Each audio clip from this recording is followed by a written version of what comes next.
This is Nancy Mader, the Director of Trans Projects in the Link Center for the Federation for Children with Special Needs. We are doing a basic transition planning series, and this is part 4.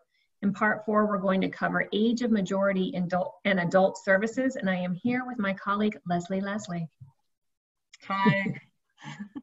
I've been at the Federation for about 9 years, working chiefly with special education parent advisory councils, but I'm really happy to link up with the Link Center and talk about transition, because it's really important, and as a parent I went through it and was not that successful, so anything I can do to change other people's futures, I'm all in. You were successful, it was just hard. Yeah. It was just harder than you imagined it would be, which is why I think it's going to be hard for every family. It's a big change, and it's hard to deal with everything all at the same time. So the more that you can break it down and just take one thing at a time, I think that's good advice. Right. And as I've said in all of these, I think of this as a retirement plan. You wouldn't plan to retire, do all of your planning that last year of work, thinking about how much money you need and all of that stuff. It's a journey, and this is also, so think about it that way. Just a quick breeze over. We are the Parent Training and Information Center for the state of Massachusetts. So I'm at home with very much commotion-y here. So we're the Parent Training and Information Center for the state of Massachusetts. We have a call center. We are your resource center around special education. Call us, email us, get on our website. The Link Center is a project of the Federation, and we are strictly about transition. So this is what the series has looked like up till now. Now we're going to talk about potential services and supports after graduation. So this is what you have to start thinking about earlier than you're going to want to. But the more you prepare and the more you think about what services your young person will need after high school, the less panicked you're going to feel when it gets to that point. So we're talking about adult services because of why we're talking about transition. It's because our kids aren't leaving high school prepared for adult life. These numbers, as we talked about in part 2, in part 1 even as well, they're not good. Our young people with disabilities don't leave high school and get jobs, or they are underemployed and they're underpaid and they're still living at home.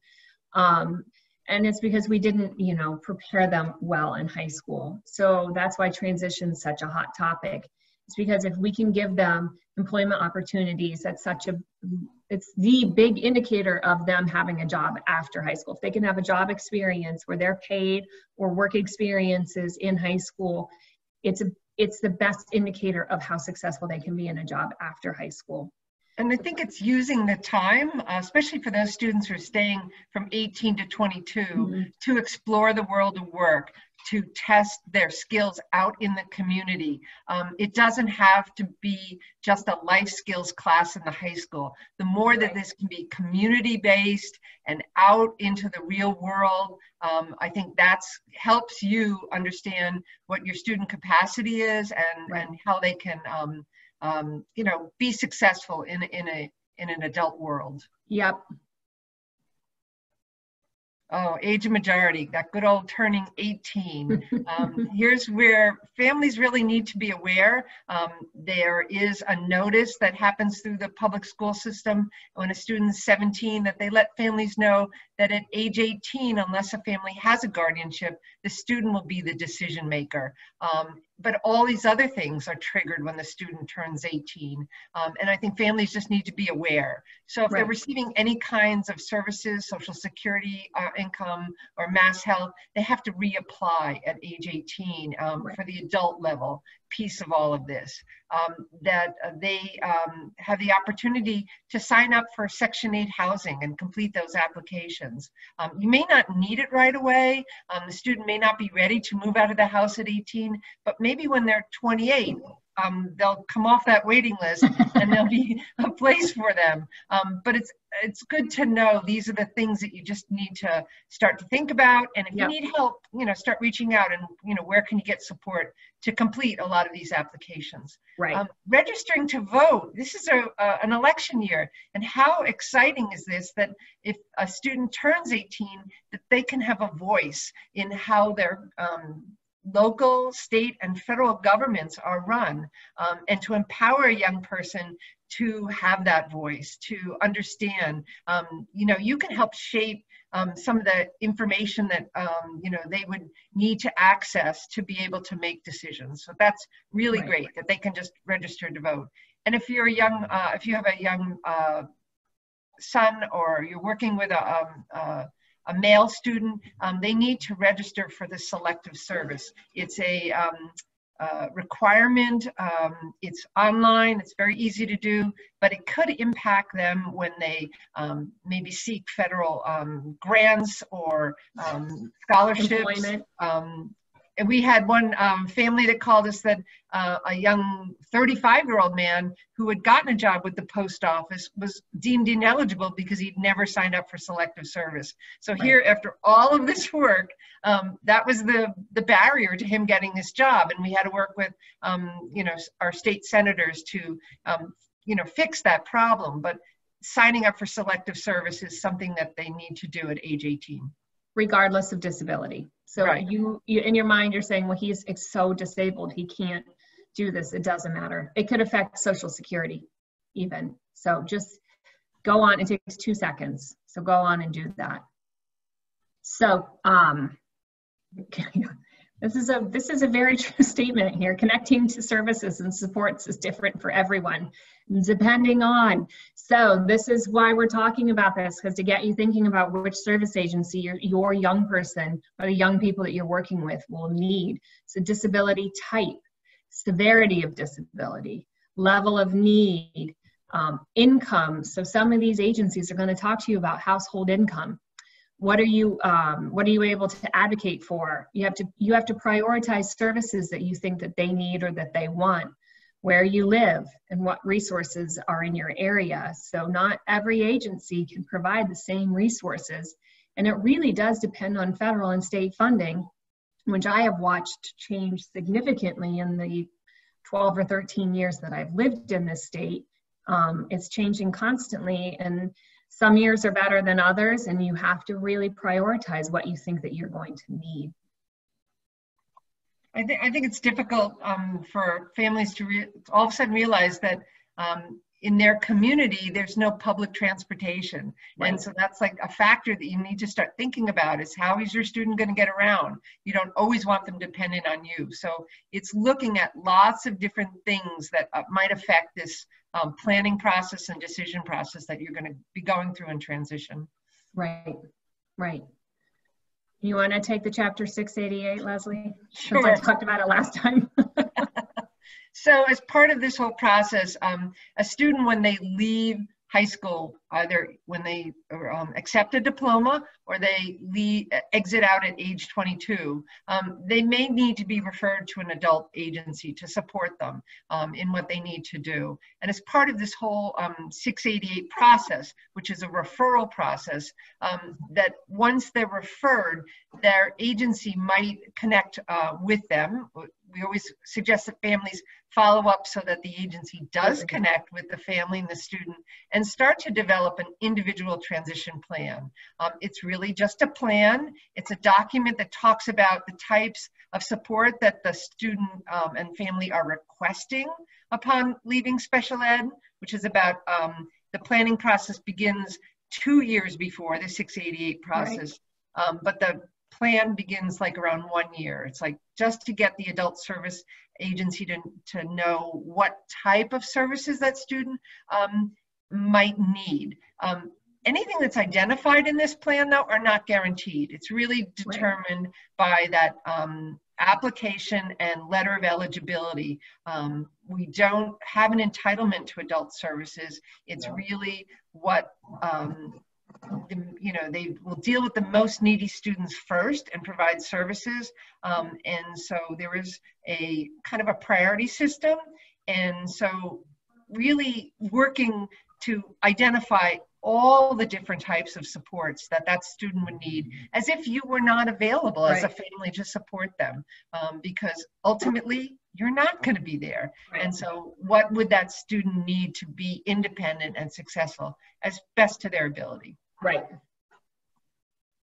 So a community and adult and community agencies. So the state agencies, the primary state agencies are the Massachusetts Commission, Rehabilitation Commission, the Department of Developmental Services, and the Department of Mental Health. There are also the Massachusetts Commission for the Blind and the Massachusetts Commission for the Deaf and Hard of Hearing. Those are very specific disability types. These three, the main agencies, are more general and see more diverse caseloads. Community agencies that are wonderful are the ARCs, Easter Seals of Massachusetts, another youth and young adult agency is Partners for Youth with Disabilities, and the independent living centers, I think, go under the radar. They're free. They're run under, they fall under MRC, the Massachusetts Rehabilitation Commission. But you just have to identify as an individual with a disability. You don't have to go in there with documentation. They are probably 85% of the staff are individuals who identify as a person with a disability, so you can relate to someone within this agency. They're all different. There's 10 of them around the state, I believe, 10 or 11. They're all different. They all run different programs, but they're free to you, and you might be able to, your young person might be able to go in there to like the transition to adulthood program or to their pre-ETS program, their pre-employment transition services program, and they have a great find lifelong friends. Yeah, but they have a great philosophy in that they want to hear from the student. They want to hear it, and they'll connect directly to the young person. And they're really empowering about the young person's voice and what they want. The Independent Living Center is a lifelong connection for young people and adults with disabilities. Right. Great resource. Right. Yep. So another thing that I think is really important to talk about is these state agencies can work together, and they've been encouraged and should work together. So if you have a young person who has an intellectual disability and they qualify for services through DDS, they can also work with MRC to get a job. You know, if they have the ability to work competitively in a job but maybe need a little bit more supports, Mass Rehab can help them get that job, and then DDS can help them keep it, you know, and slowly fade out all those supports. And then maybe supply other supports around them. You know, maybe eventually that person works really independently and DDS does the transportation and the social groups or whatever for that person as they're an adult. Same with DMH. You know, if you have someone who has very significant issues with their mental health, but they're stabilized and want to get a job, Mass Rehab can help them as well. And DDS and DMH can work together for individuals who have autism, who also have mental health conditions that really restrict their lives. So they can partner, they should partner. They might not tell you they partner, but they should. And if you have that knowledge, then you can kind of push that, because it's really beneficial for them to work together. So adult service eligibility. Who are adult services for? So they all have a different criteria, and that's something that you should look up on their website. Also, sometimes it's not clear, and you should apply for the agency that you think is going to be the most beneficial for your young person as an adult. And that you might get denied eligibility the first time, and from what every agency has said to me is if you get denied the first time, you should appeal it. And you have a very small window of time to do that appeal. But appeal it and make them tell you why they're denying your services, okay? And these are for individuals who need a higher level of support.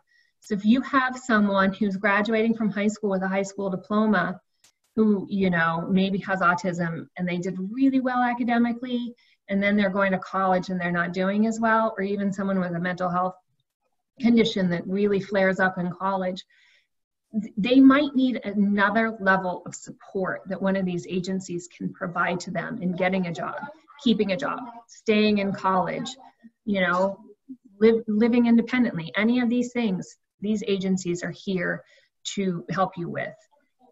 There's various levels of support.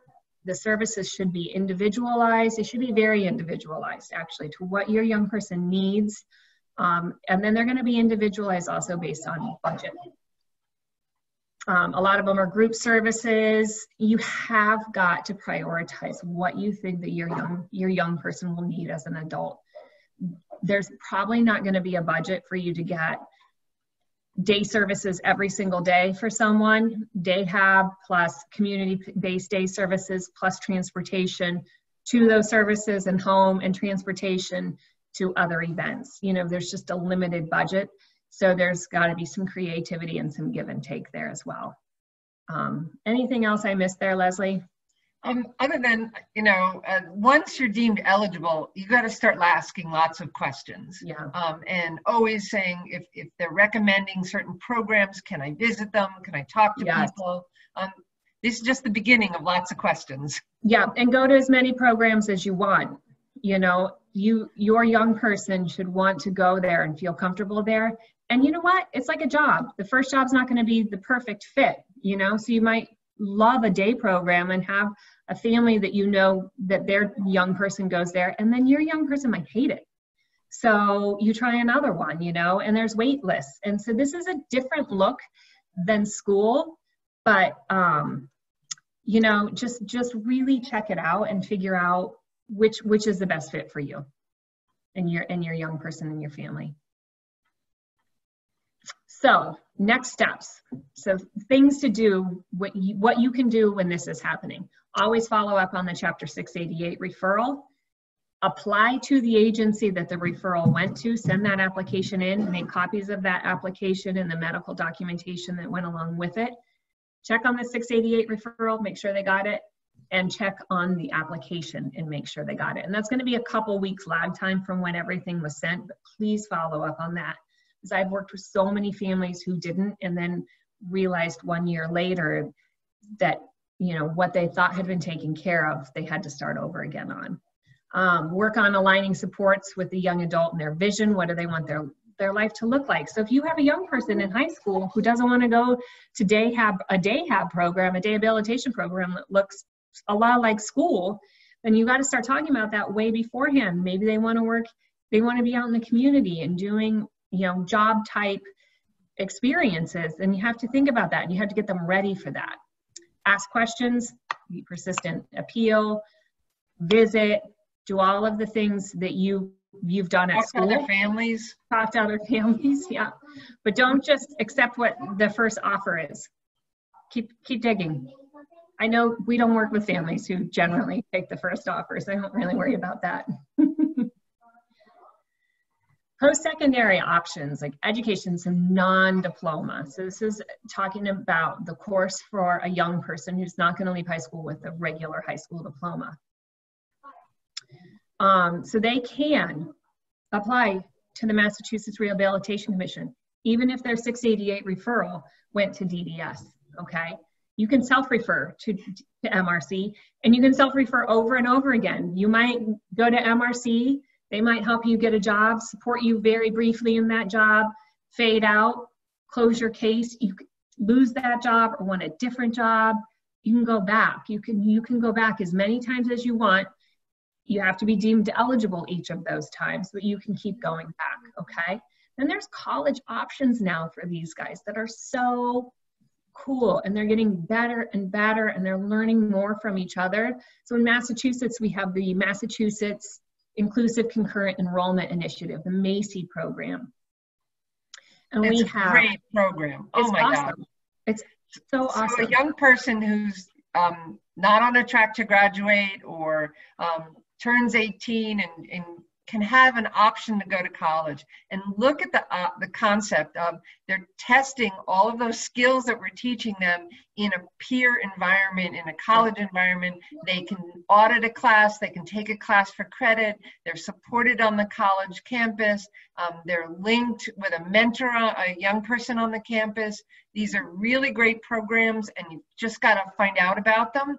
Right. If your high school is not supporting them, advocate at your high school to get them to support it. because they'll provide the transportation for the student to attend a community or state college. If you Really go great. to our website, I spoke with Glenn Gabbard, who was the director of this program for many years, and he talked about the Macy program. What's amazing about these programs is the outcomes for when the students leave. You know, the employment outcomes are so much higher for these guys because they get employment experiences through them many times on campus. They're with their non-disabled peers. They're going to sporting events. You know, if you have a young person whose vision is to go to college and they don't have the academic ability to do that, a Macy program. There's also private programs like the Threshold program, and there's also a program in Connecticut that's very similar. You can have those experiences now and really feel a part of a completely different community that you didn't have that opportunity 4 years ago. And then, you know, Think College is a fantastic website and a great resource for, you know, college-based opportunities for young people who aren't going to get a high school diploma.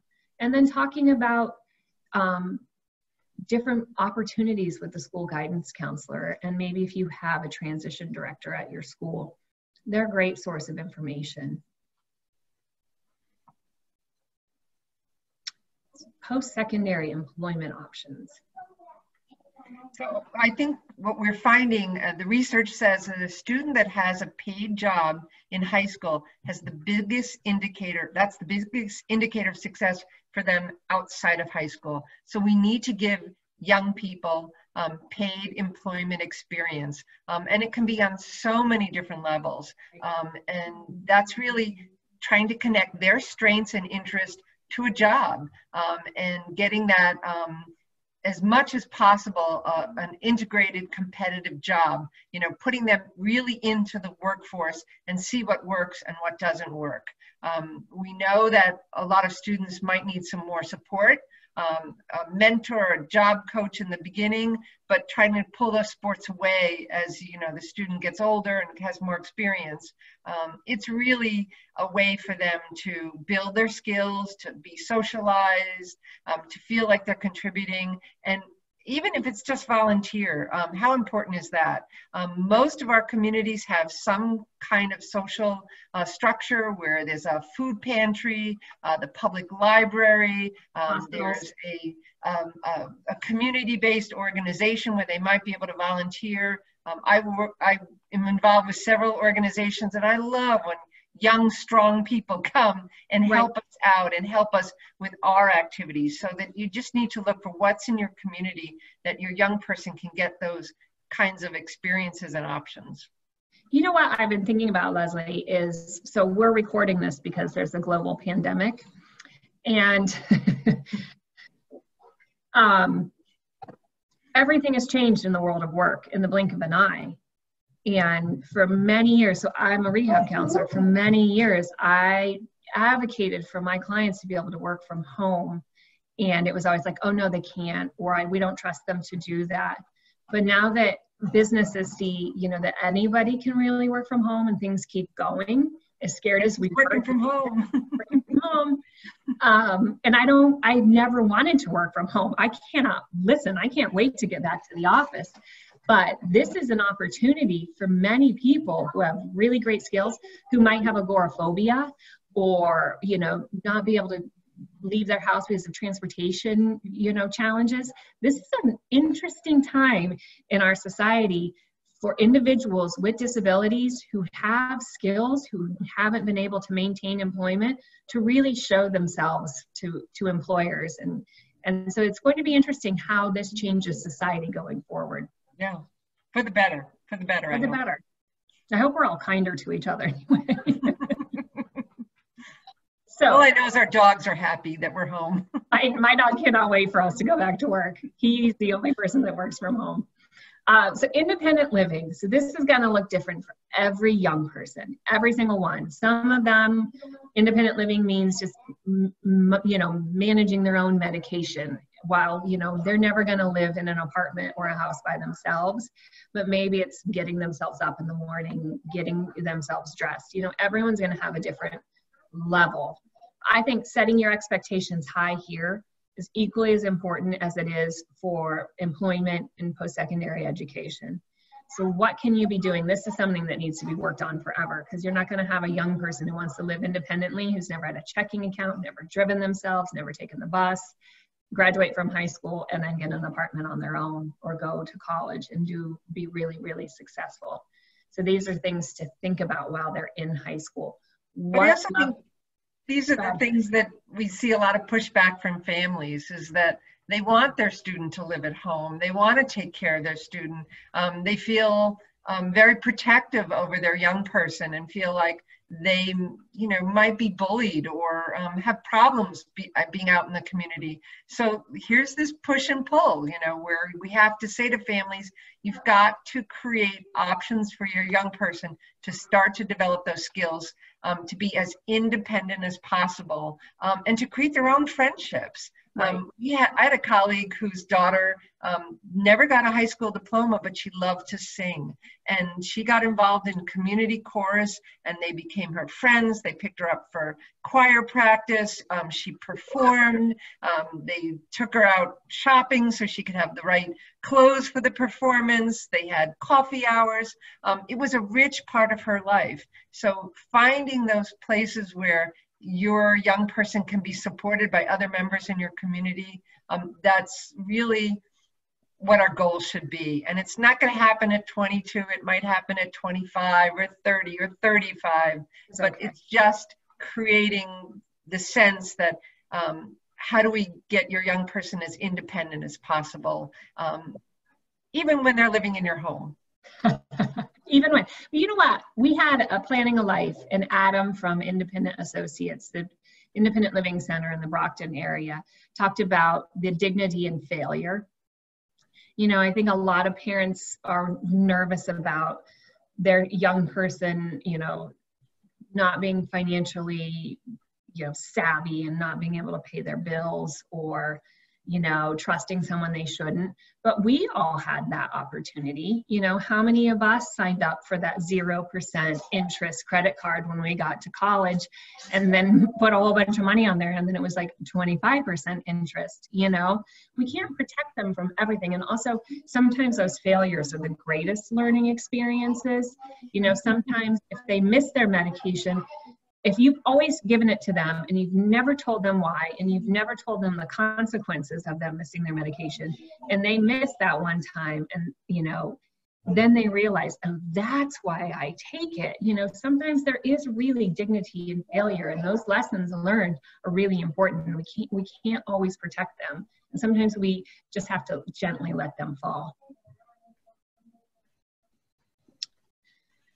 So here's all the things that we've talked about. I think managing healthcare and thinking about healthcare transition is so important, and something that just gets kind of skipped over. I've never thought about it, and I still don't think about it. And I think we can do another workshop on that, just to really help people focus on understanding all of the health issues that you can have to think about around the time of transition. Yeah, and I work with Boston Children's Hospital. They do an entire transition day to get people whose kids have been going there for life thinking about adult healthcare services. And frequently they say things around, once you get to an adult doctor, there's a lot less referrals out, because they just have a broader knowledge of health. So just something to think about. Financial literacy. Where do they want to live? Transportation is just one of the hardest things that we deal with in this state. If they live in the Boston area and they can take public transportation, things are pretty decent for them. Anywhere outside of that, if they can't drive, it's a lot of negotiating.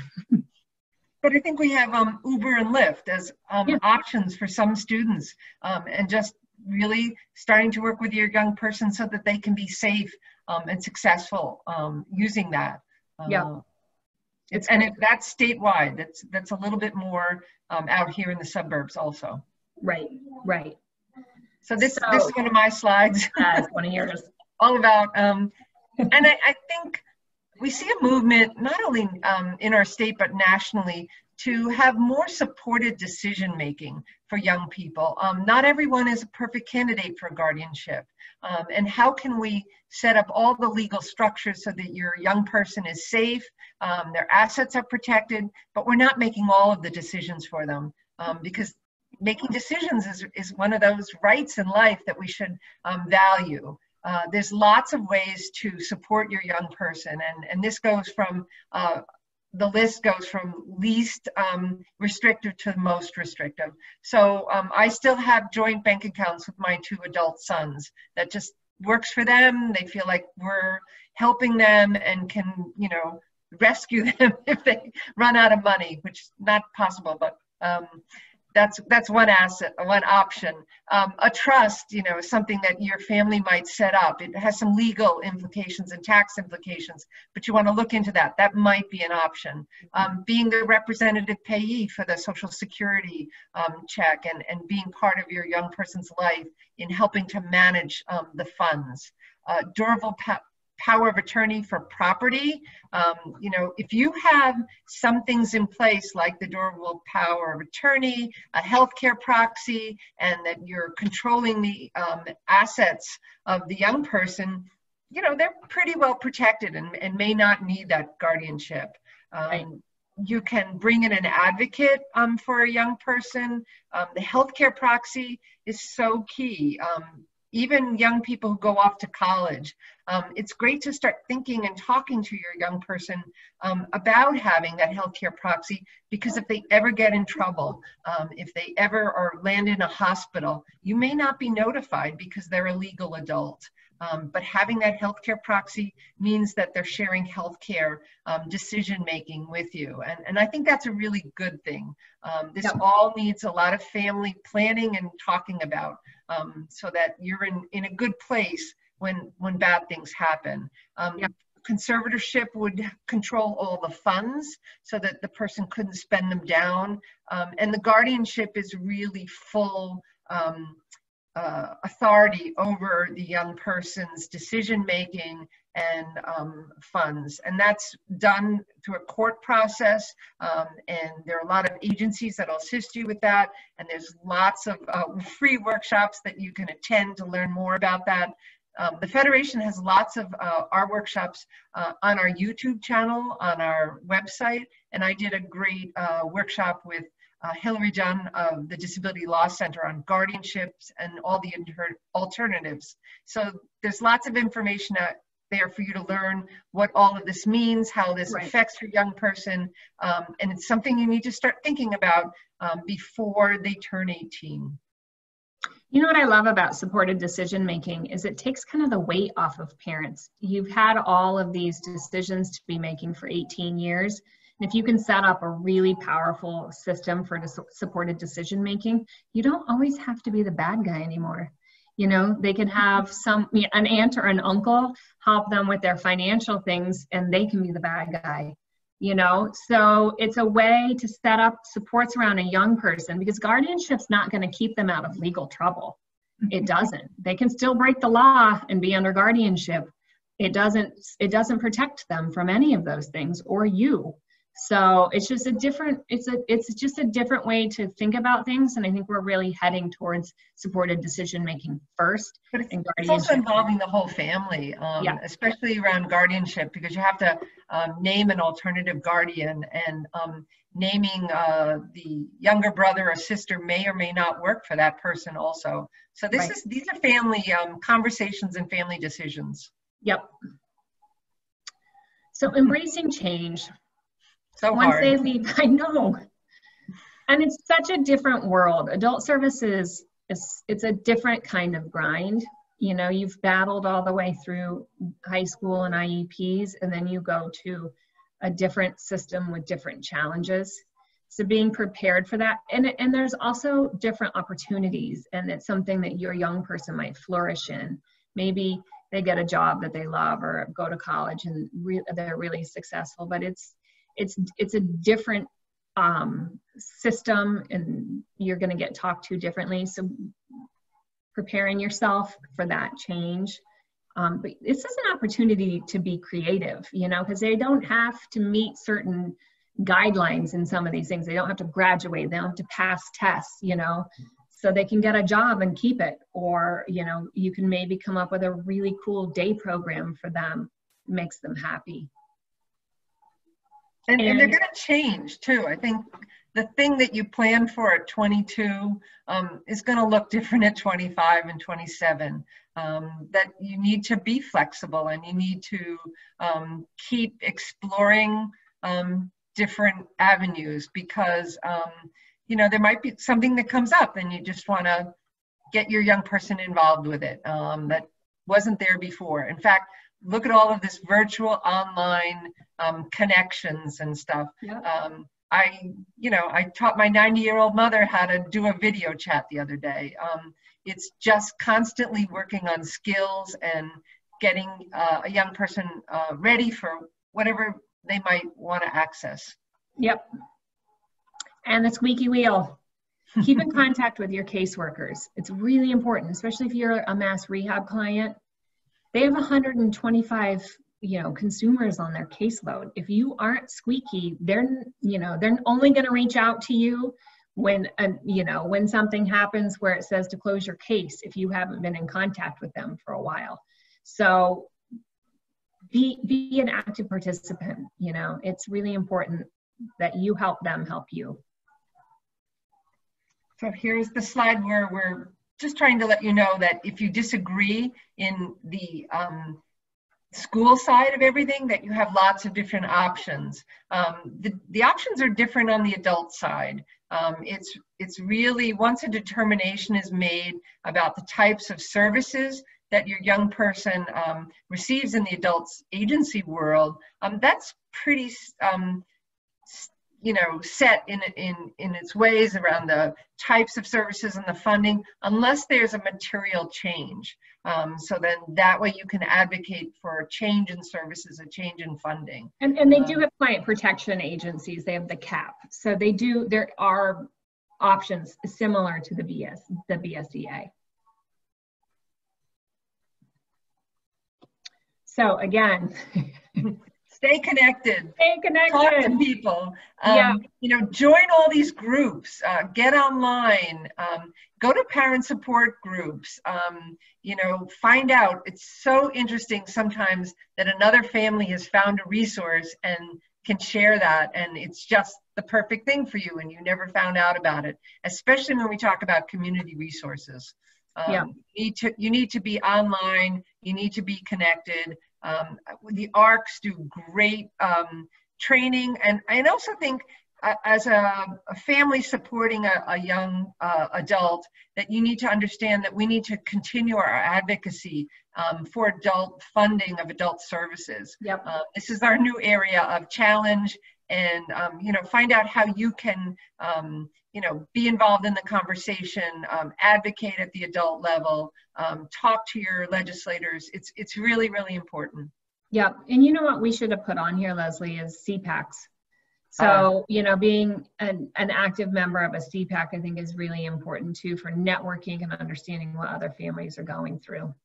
Right, and even as a parent of a child who's left the school, you can help families as they navigate out of the school system. So it's always great to connect with your local special education parent advisory council. Yep.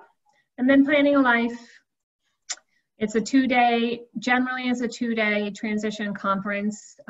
We've diversified it to meet family needs. We have a 1-day intensive conference now, Planning a Life around preparing for college, and we are piloting, hopefully soon and probably via Zoom, virtually, Planning a Life around for students with medical complexity. It's a lot of information. So what's neat about the Planning a Life conferences, Nancy usually invites somebody from the adult agency world to come and talk to families and answer their questions. So it's really a great way for you to start to explore what that adult agency could do for your child, ask your pertinent questions in a very safe and supportive environment. It's a great option. Let's see if we can do it virtually, though. And the long conference, the 2-day conference, we also have young people who have gone through transition, and you get to hear their stories and what worked and what didn't. And I think one of those students that sticks out to me was Austin, and when he asked him what he would have changed, and he went to school, he got a high school diploma, but he stayed until he was 22, and he said, I would have started my life earlier. I think I got chills when he said that. So, you know, you can hear different points of view and see how kids perceive what their services were and what worked and what didn't. So yeah, here's your information. We're just dying to talk to you guys. So here we are. We have a call center. We have a way for you to connect online. If you don't speak English, we can still talk to you. Our outreach team is available. They're doing tons of support on all of their different channels, on Facebook and on their support groups. There's so much more you can learn and do. So just really stay connected to us, and you know, we're here for you. We'll help you reach resources, answer your questions, make connections. It's all about just starting to get prepared. You're not going to have all the answers today. Just start on your journey, and as you go along, you know, learn more and ask for help. Yep. So thank you. Thank you. We hope to do one more of our trainings this way, breaking it up. So stay tuned for that. Please reach out to the Federation, go to our website. If you have questions, fill out our intake form. And thank you so much for joining us.